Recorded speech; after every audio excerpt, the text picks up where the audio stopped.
everybody, it's Felisa, and so I'm trying to get this vlog done and uploaded for Video Day in May, and yeah, this has been quite the challenge. Every year is such a challenge for me, but I thank everybody who's been hanging in there with me and, who really take the time to comment on my content, who've taken the time to subscribe and actually give me a lot of encouragement and motivation to continue to do this. So I wanted to say thank you for that.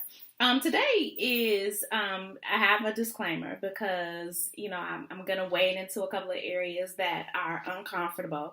And so my disclaimer is that these are my observations, my rants, my experiences. They may or may not resonate with you. I'm not suggesting that all, but I am suggesting that some. And so I need for you guys to really understand the distinction. I'm not painting everybody with a wide brush or, a single brush or having a single narrative, but I am saying that enough of us are having these experiences that we need to have a conversation. And so here we go.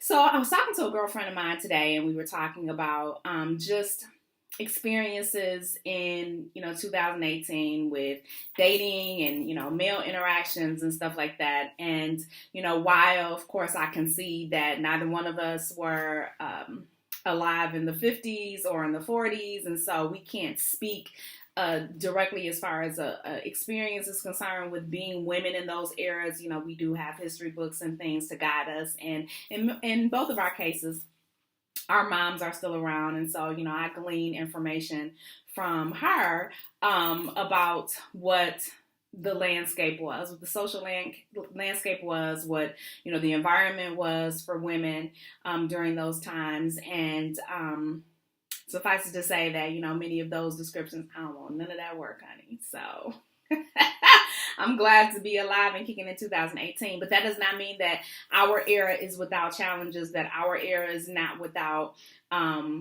problems, and we need to have a conversation about them. So what I want to talk about today is just really the art of being a woman and navigating in 2018. And one of the problems that I often talk about and is so disturbing to me is like the slow decline into blatant disrespect and overall just kind of drifting into almost assault-like behavior. And one of the things that reminded me of that this morning was I was doing my little question and answer online, and we were talking about just various experiences amongst the women that we've had in our encounters with men as, we've grown up into women, and how scary it all is. And I think that was kicked off by a BuzzFeed article that talked about, I'm sorry, I've got something in my eye. BuzzFeed article that was talking about women who had encountered some type of aggression, either physically or verbally, with men that they had rejected. And so we all started to tell our stories. And without question, every single woman in that thread had some type of horrible encounter. Now, you can't pay me to believe that, these horrible encounters, whether they're one or two, is not typical. Most women have some type of story that they can recount about an encounter with a guy, or, run in with some dude, some random guy that, was scary for her. And, before y'all tell me, women lie, like, I know women make up stories. I know that women, have not been completely truthful. I know that there are some women out there who, use certain experiences and blow it out of proportion, all to defame and miscategorize men. I would like to believe that those situations are few and far between. I don't know. I don't have any statistical data on that. And I feel strongly that women who do that should be prosecuted, or at the very least, she should have to face some type of punishment for doing that, because it makes it difficult for the next woman who really did have that experience, who really is living that, who really is going through that. It makes it difficult for her to get justice and, to have any kind of intervention on her behalf where she's not feeling like she's the person on trial. So, one of the stories that I told was just a couple of things that really stood out for me. Number one, I was driving with my daughter. At the time, I think she had to be maybe 7 or 8, if that. So we were driving down just, a major street, and this guy pulls up next to me, and he's trying to get my attention, and, of course, true to form, I'm ignoring him, at least trying to, so I'm straight ahead, and, he's honking and rolling down his window and gesturing for me to roll down my window, so, I eventually did, and he was like, hey, you fine, blah, blah, blah. Can I get your number? And so I told him that I was married. That's my standard response. I'm sorry, y'all, but that's clean and concise and to the point. One would think that once you've said that you are married, that pretty much means that you're not available to date. I don't know. Maybe it's just me. But this guy was like, so what does that mean? Bruh, it means that I'm married. So I roll my window up, I stopped talking to him, so I'm driving. So he falls back behind me, so he follows me for like 3 or 4 miles up the street. Now I'm stuck. I don't know what to do now, because I know this guy is following me. I don't know if he's taking down my license plate. This was before cell phones, so this was like early 2000s, so maybe it wasn't exactly before cell phones. I just couldn't afford one, child. But I didn't have a cell phone, and I didn't want to turn off onto a side street or something like that, because I didn't know exactly what city I was in, and sometimes side streets don't connect. They they turn into dead end streets, and that's the last thing that I needed, was to turn down one of these godforsaken streets, and it's a dead end, and I'm trapped.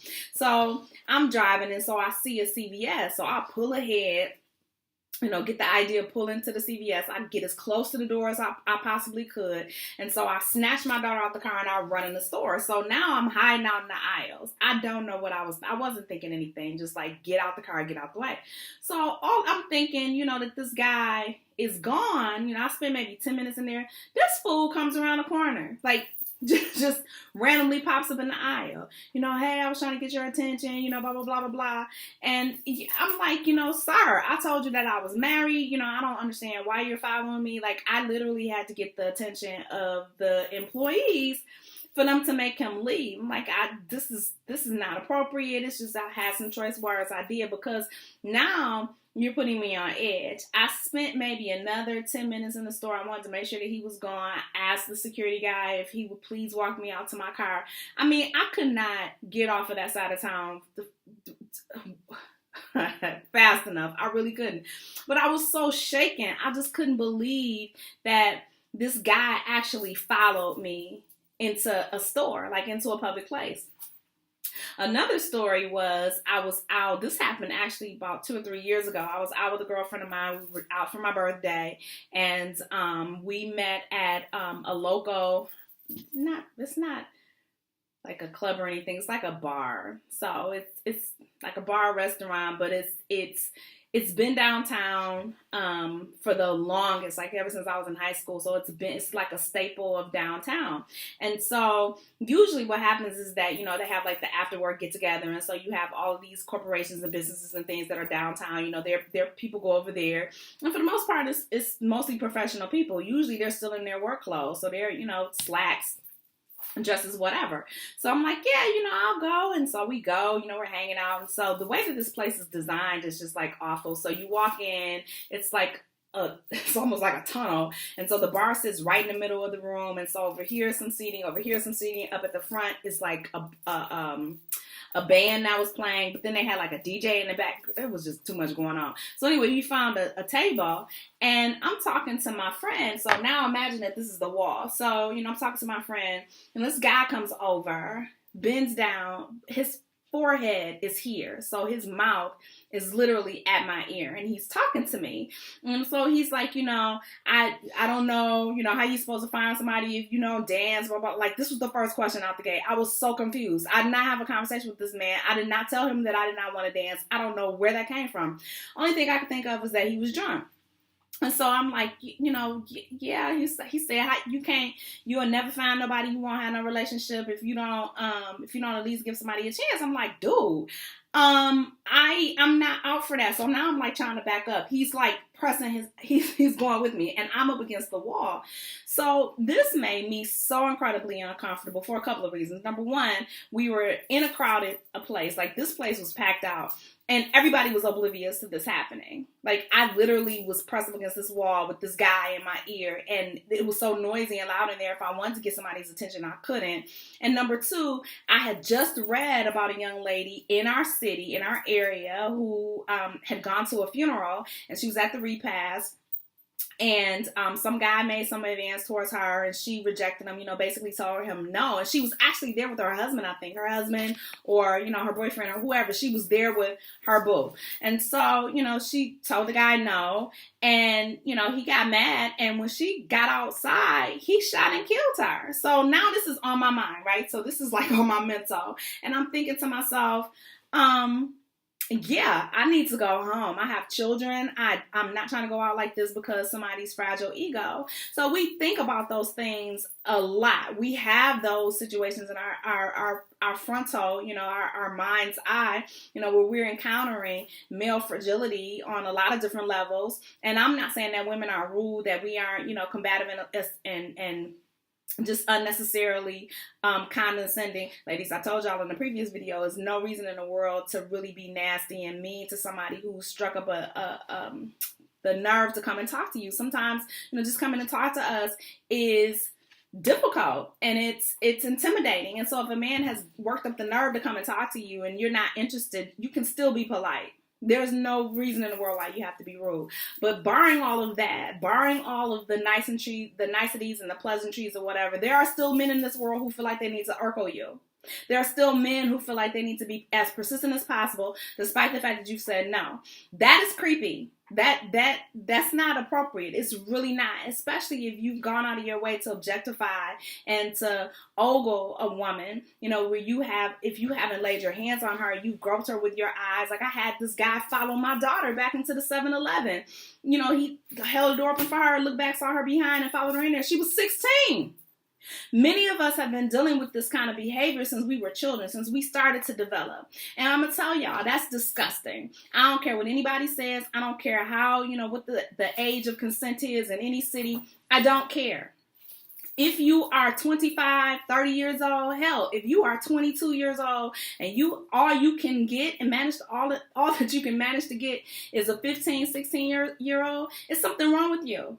Like, it's something wrong with you, because you can't pay me to believe that a 16-year-old's conversation is on the level of a 25. I don't care how mature she is. You are literally dealing with somebody who still has to raise their hand and go pee in the middle of the day because their teacher won't let them leave the class. You are dealing with somebody who, when they show up in the morning and they're late, they have to go get a tardy pass in order to be admitted into a classroom. You're still dealing with somebody who takes finals. You are dealing with somebody who can't leave school without permission. And it has to be by a parent or guardian. So you can't tell me that if you're dating these people, this age group, that's somehow reasonable and you're an adult. That's not reasonable at all. I don't care what anybody else says. Like, that's disgusting. And we really need to talk about that. But beyond that, many of us have been dealing with this type of behavior, this type of predatory behavior since we were children. And it's exhausting. It's not just merely a compliment. It's really not. It's not just merely you look very nice today. Those are compliments. When you start telling women what you're fantasizing about and, you want to know what their mouth does and, what's in their pants and all these kinds of things, and you don't know her from, like, you've never met her, you never had a conversation with her, and you think that it's appropriate to have these kind of conversations and ogle her and, make her feel uncomfortable in her skin, that's disgusting behavior. And we've got to stop that. We've got to stop this notion of that's behavior that's typical or that is accepted. And yes, I will go on record as saying that there are women out there who enjoy that kind of behavior. But by and large, I don't believe that they speak for the majority. I really don't. I don't believe that they have the majority of women encapsulated in their preferences. I don't. Because if they did, men wouldn't be complaining about us. and how we keep shooting them down and how how we're so difficult and, this, that, and the third. You wouldn't have men who are out here who are literally losing their minds because women are turning them down. Women will be falling all over them because their approach is just right. No, what you do is you make women exceedingly uncomfortable. And so, yes, we stick together like a herd. Yes, we got to watch our drinks because we don't want to be roofie. We got to, the rule when I was going out and the rule today for my daughters is if you go together, you stay together, you come home together. You don't split up. You don't go your own way. You don't go off with some guy. Y'all went together, you stay together because it's safety in numbers. And we've always known that. We've always known that, and that's the way that we operate. So, I just wanted to kind of come out and talk about that because if you don't understand the idea of, women and womanhood in 2018 America, like we literally have a sitting president who finds it necessary and okay to talk about groping women. I don't care that he was on a hot mic. I don't care. I really don't, because that was an inside view into the way that he thinks and how he feels about women. And yeah, maybe the women that he's around like that kind of thing because he's rich and powerful, whatever. But some fool will hear that and think that them with their little 7-Eleven, $2 an hour job that they have the same rights and privileges. No, those kind of women can be bought. Your average Joe self is going to get hurt out here messing around with these women.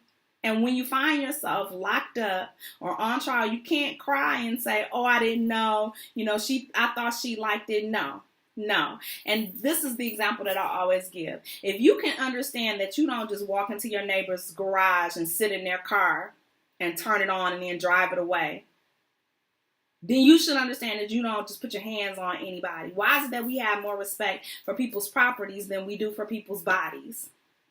That's because you believe that you own her and you have a right to do that. That's not appropriate. But unfortunately, we have more laws to govern property and what you can and cannot do. You're not about to just walk into somebody's house and go to sleep. Ask Robert Downey Jr. whether you made a mistake or not. That's not appropriate. We don't do things like that. And so when you put your hands on a woman or you grope her or you ogle her or, you make her feel uncomfortable in her skin, that is a problem and we need to address that.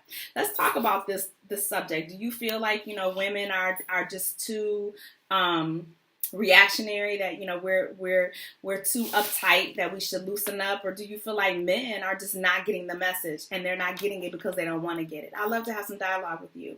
As always, I appreciate you watching this video. Don't forget to subscribe and don't forget to like this video if you enjoyed it. I will talk to y'all later on. Bye.